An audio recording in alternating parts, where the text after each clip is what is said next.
Hey everybody, welcome to my 2000th subscriber celebration video. I can't stress enough how much I appreciate all of you and taking the time out of your day to just watch my videos. It means so much, and that's why I continue to do this. And just like I did with my 1000th subscriber celebration, I promised that I would do a Q&A. So that is what I'm going to do. A lot of you asked some very interesting questions, and so I am here to answer a few of them. Some of them are very deep, some of them are not at all, and I tried to kind of mix it up a little bit. I have everything here on my trusty laptop. The first question is Psychane. What got you into film and what made you want to start reviewing them? Well, if I'm going to give a very deep answer, it would be that I am a complete attention whore, and really all I want out of life is for people to notice me, and I just want love. And I feel like YouTube videos is my way of crying out to the world to love me. But in a more literal sense, I'd say just growing up, I always loved movies a lot, and was just so passionate about them. But there was never anybody in my immediate life, my friend circle, my family, none of them felt the same way as I did. So I would just throw out all these references and they would just go right over their head and they'd have no idea what I was talking about. And so I always felt just kind of like an outcast. And finally, when YouTube came about and I started seeing a lot of people doing, making their own channels and things like that, I thought, well, maybe I should do that. You know, I was a huge fan of Siskel and Ebert when I was a kid. And so I just kind of wanted to do something along those lines and be able to share my passions with people that might actually want to listen, people who might feel the same way as I do, and I have met so many interesting people through YouTube because of that. Second question, Lucio Cornejo asks, spit or swallow? You said you are not easily offended, so I had to ask. I believe in spitting, I do not swallow. Metal Manny 666 asks, what are your top 5 movies to watch while high? Mom and Dad, I'm very sorry about the answer that I'm about to give, but that's a great question because there are a 1,000 different movies to watch while high. I mean, I can think of easily like a top 20 or 30. And it also just depends on how high you are, what stage in your highness you are. But if I'm going to narrow it down to 5, I'd probably say if you want more of a visual experience when you're tripping or, you know, whatever, you're smoking pot, I think a good movie to watch would be Man with the Movie Camera. That's a movie that came out in the late 1920s, and it's a silent movie, so really it is completely visual, and it is exactly what it says in the title. It's about a man with a movie camera, and it is so incredible in terms of the experimentation with the camera, the cinematography, the imagery is so out there, and it's just so creative. And when I watched it the first time, I was just astounded. I think it holds up by today's standards so well, and it's something that I'll never forget. And if you're, you know, under the influence, it's a really incredible experience, as is a movie like Un Chien Andalou. That's a short film, so it's only like 10-15 minutes. You can get it on YouTube. It came out also in the 1920s, so it's silent, and Salvador Dali helped create it, and it is, you can see so much of his influence in it. It is Salvador Dali at his most macabre, at his most twisted and distorted. It's like watching his paintings come to life. There's so much incredible imagery. There are very famous images in it that do stick with you, and they're all so open to interpretation. So again, if you want something very visual, that's good. I would also say pretty much anything by Orson Welles. And some people think that's kind of weird, but honestly, it's very true. Try it sometime, because anything that Orson Welles makes is very different. He has a very different style and an outlook on the world compared to anybody else. And also the fact that he was a magician. His way of kind of tricking the audience in terms of, you know, how you should perceive things, illusions, he uses a lot, especially visually. An example I can think of would be like Lady from Shanghai. If you watch the very end of that movie where Orson Welles, his character, he enters the fun house and there's that mirror sequence, that shit is trippy. And it's one of the coolest sequences I've seen. But I'd probably say of all the movies, The Trial would be the one that I think is the most insightful and the one that makes use of that very experimental side of Orson Welles' creativity the most. I have watched that under the influence, and it was an extraordinary experience. And I would say Tree of Life would be the perfect movie to watch if you're tripping on psychedelic mushrooms. Because to me, mushrooms are very spiritual, very earthy. They're not very visual, but they make you feel like this it's like a very transcendent thing. And I think that describes Tree of Life so well. That movie is so existential, so transcendent, and yeah, very natural. And I think the two just go hand in hand. So if you watch, I mean, if you're on shrooms and you're watching that movie, it's amazing. And then I've got to be cliche and go for 2001: A Space Odyssey. I know everyone picks that movie, but it's in the tagline from the original 1960s tagline. It's the ultimate trip, and it really is. I watched that movie the first time I ever dropped acid. I watched that movie, and I had never really understood it as a teenager completely. But then once the ending starts happening, that final act of the movie, it's like it completely made sense to me in that moment. And not only did that part make sense to me, but the whole world, all of existence just seemed to make so much sense to me, and I wept like a child.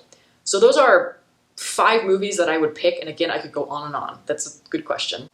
Taylor Kunst asks, have you ever thought about making your own movies? If you did, what emotional spectrum would you try to convey? Another really good question. I have thought about making my own movies. I certainly have. I've done things here and there, but I've never done like a really ambitious project. But if I were going to do one, it would actually be a horror movie.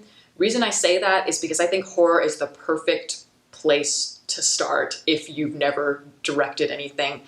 And number one, I just tend to gravitate the most towards movies that are very surrealistic, very kind of mind-bending, psychedelic movies I love. And I feel like horror is the best place to start in terms of trying to tap into that. And I also think that, like, if I were a professor of a, like, college for film students, I would make all of my students do a horror film, like a short film or something, because it's the perfect exercise, as I said, because, you know, there's no better genre than horror to learn how to manipulate an audience's emotions, to make somebody feel fear, to make them feel comfortable one minute and terrified the next. Those are very important things that you can use, tools that you can use in any genre, even things like comedy. It's so important to be able to convey those as a director. So yeah, I'd want it to be a horror movie. I'd want it to be a very psychological, very twisted movie. I'd want it to take place in a very small town, just because I think small towns, that's where the shit goes down. Like, you know, they have like this evangelical, very kind of like homely, quaint quality. But I think there's so much that goes on underneath that you just don't hear about. So I'd want it to take place, you know, like that. And I want it to be in the 1950s. I find the 1950s to be like the most terrifying decade of the 20th century. And a lot of people think that's weird. They think, well, there was the 1940s, that's World War II. And then you had the 60s, which was such a turbulent period. And I'm like, yeah, those two were very turbulent decades. But the 1950s, I think, were worse because that same stuff, you know, the same kind of tension underneath all of it was still going on. It's just they covered it all up. America covered it with like this very bright, like MGM Technicolor kind of feel that just rubs me the wrong way, like these doo-wop songs that are just completely like soulless. And, you know, women having like these big bushy skirts and these like fake smiles as they serve their husbands. It's just creepy to me. So yeah, I'd want the movie to be like that, where it starts off very kind of quaint and then just starts to totally get really fucked up. Not that I've ever put any thought into this whatsoever, but yeah. Ricky Ruiz asks, what is the best music concert you've attended? I've got to some good ones. I would have to say I saw the Flaming Lips a few months ago, and it was just a great concert. Visually, it was just very creative, I thought. And I was also it was at a beer festival, so I was really, really drunk. And it was a great time in my life, and, you know, I was just very happy. And I also saw the Rolling Stones almost a year ago, and that was great. I am a huge Rolling Stones fan, so getting to see Keith Richards rocking out, that was just like, at that moment, it was like the epitome of my existence. Infinite Conqueror asks, why do you watch movies? When you watch a movie, what is it you want out of it? Do you prefer a strong narrative or strong characters? I watch movies because, to me, movies are probably one of the best ways for somebody to be able to capture what dreams are made of. And I know that's a very classic Bogart line from a very classic movie, but I think it's so true. Movies tap into some inner awareness, some part of the unconscious mind that we don't really understand, and we can only kind of be able to grasp it by seeing it through art. And I think with movies, you know, when you dream, everything that you're feeling comes out in your dreams through metaphors, through visual images. You know, it could be like a rose representing your lust or whatever. It's, you know, your fears and your desires, all of it is beneath the surface. And so if you look at that and if you think about dreams and try to analyze them based on the metaphors, you learn a lot about yourself. And I feel like movies are the same way, just in a more kind of composed sort of way, usually. But yeah, I mean, you look at different characters and different symbols, metaphors throughout a movie, and it's symbolic of human nature and symbolic of kind of the journeys that we take. And I feel like what I want out of a movie is to be able to understand myself and other people and the world more so that I can be a better person, and hopefully other people feel the same way. I think art should bring us together and it should make us better people. You asked, do you prefer strong narrative to strong characters? I prefer stronger characters. I'm more of a character person. I always have been. I've always been very fascinated by people and behaviors. So I would say if I had to choose one, they're both very important, but if I had to choose one, it would definitely be characters. Evil Chicken 2478 asks, what are your favorite things to cook? What's a good dish that for somebody who wanted to learn how to cook can start with? And I think he's referencing the fact that I was cooking in my last video. But yes, I love cooking. I don't like to use recipes very much. I like to experiment. And I also like to try things that are kind of out of my comfort zone. So I love trying Greek foods, Mediterranean cuisines. I love Iranian. My favorite thing to make is actually an Indian meal, and it's basically 5 ingredients with added spices. And it's so easy and it's so delicious, and it's my favorite thing to make. So basically what you do is you take a cup of rice and some water and you cook rice off to the side, then you take another a pot, and then you just heat on, I'd say medium high, maybe a little higher, and then pour a can of coconut milk in it. And just let that heat up. And then you take a big can of chickpeas, I love chickpeas, and you throw all those in there. And then you just put a bunch of spices in there. I say usually you want to pick things that are like Eastern spices. So, you know, curry powder, a couple, I would say, spoonfuls of curry paste is very important. That's the base of your flavor. But yeah, curry powder, coriander, turmeric, things like that are really good, and you just want to spice it like really, really, really well. Lime juice is also good, and it should turn into a very like orange colored liquid. That's what you're wanting. And then once that's done, I just take a vegetable, take any vegetable you want. I like to do like spinach, kale, sometimes I do broccoli, just chop it up and throw it in there. And then once it's done, you just serve it over the rice, and that's it. Tony Vivio asks, I'll ask a pretty cliche question, but still a great one out of curiosity. When do you see where do you see yourself in 5 to 10 years? I know you're a writer, so do you have any plans to put work out there for us to read? Do you ever have the white picket fence fantasy with a marriage and children, perhaps? Maybe directing movies? As always, do share if you don't mind doing so. Where do I see myself in 5 years? I have no idea. Honestly, I'm usually amazed if I can get it through the week.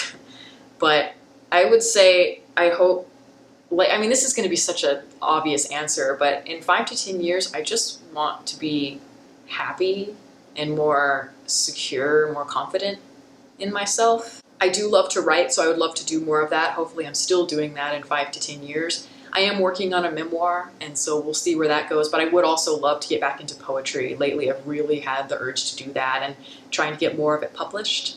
So yes, I would love to get more of my work out there in that regard.